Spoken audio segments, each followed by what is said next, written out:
10 సంవత్సరాలు గ్యాప్ ఉంది, నేను సాఫ్ట్వేర్లో ఫ్రెషర్గా వెళ్ళొచ్చా?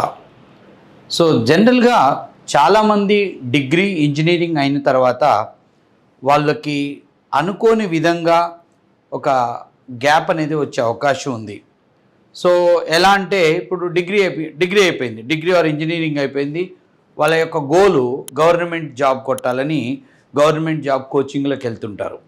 ఈ గవర్నమెంట్ జాబులు ప్రిపరేషను అండ్ ఆ యొక్క ఎగ్జామ్స్ రాయటం, రిజల్ట్ రావటం అనేది కొన్ని ఇయర్స్ ప్రాసెస్. ఆ విధంగా నేను ఐడెంటిఫై చేసిన చాలామంది స్టూడెంట్స్ గవర్నమెంట్ జాబ్స్కి, బ్యాంక్ జాబ్స్కి వెళ్ళి గ్యాప్ తెచ్చుకోవడం జరుగుతుంది. ఇంకొక మూడో కేటగిరీ అమ్మాయిలు మ్యారేజ్ అయినాక వాళ్ళకి ఒక 5 నుంచి 6 సంవత్సరాలు తర్వాత వాళ్ళకి సాఫ్ట్వేర్లో జాబ్ ట్రై చేయాలనుకుంటారు.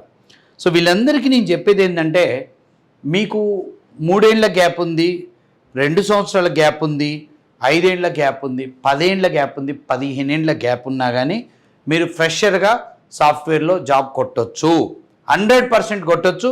మీకు ఎవిడెన్సులన్నీ మా యొక్క ఛానల్లో RN Reddy IT school, RN Reddy studios ఛానల్లో 2009, 10, 11, 12లో పాస్ అయిన స్టూడెంట్స్కి 2022, 23, 24లో మేము ఫ్రెషర్గా జాబ్ ప్లేస్మెంట్ చేయడం జరిగింది.